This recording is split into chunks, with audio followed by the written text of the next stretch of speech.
Hello and welcome to Runkle of the Bailey. My name is Ian Runkle. I'm a Canadian criminal defense and firearms lawyer. Nancy Mace, an American politician, recently posted a video to Twitter where she points to some spray paint on her house and blames Antifa vandals. Now let's have a look at some portions of that just so that we all know what we're talking about here. Woke up this morning to my house being vandalized last night. You can see they spray painted in black past the PRO Act on the front of my house. That's my bike that one of the kids was using last night. They also spray painted "No Gods, No Masters, All Politicians are Bastards" with Antifa markings on it. They spray painted "You, Nancy." And then they've got Antifa symbols down with some of the other. All right, so she blames this on Antifa in part because of the content of the messages, as well as the presence of Antifa symbols, which in this case are a circle with an A in it. Now, that's actually a symbol that's more typically associated with anarchists. Antifa usually prefers the two flags symbol or the three arrows symbol, not so much the circle with an A, although I can't say it's unknown. That said, I noticed a lot of things in this video, and I'm not the only one. Lots of other people have commented on these. So let's go through some things that are of interest. First, these vandals seem to be surprisingly thoughtful. They spray paint some concrete in front of the house, and they go over and they spray paint what appears to be a concrete section of the house, which is actually some distance away. They have to go past some painted surfaces in order to do so.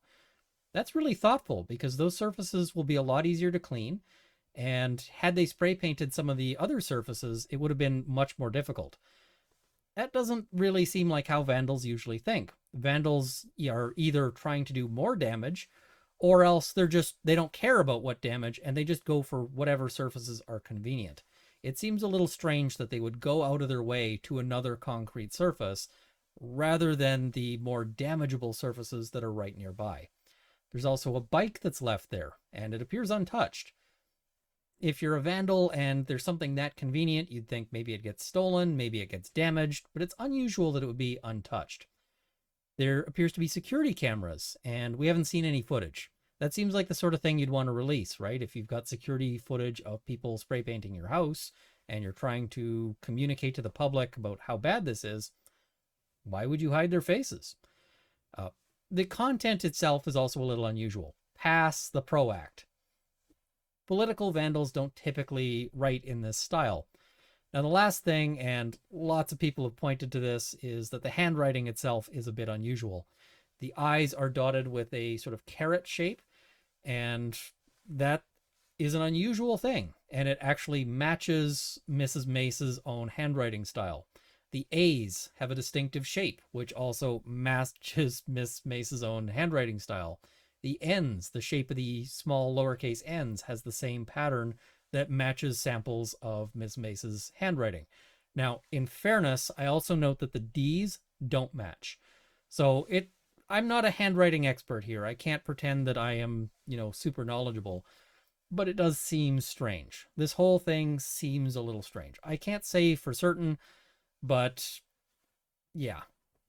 So let's delve into hypotheticals, because some people have said, looked at this and said, well, what if, and I don't know for certain one way or another, but what if she did this herself?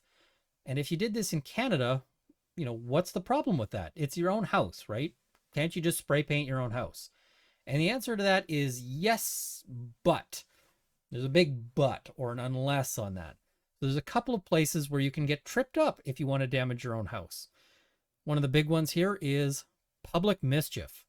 So public mischief. Everyone commits public mischief who, with intent to mislead, causes a peace officer to enter on or continue an investigation by A, making a false statement that accuses some other person of having committed an offense, B, doing anything intended to cause some other person to be suspected of having committed an offense that the other person has not committed, or to divert suspicion from himself, C, reporting that an offense has been committed when it has not been committed, or D, reporting or in other way making it known or causing it to be made known that he or some other person has died when he or that other person has not died.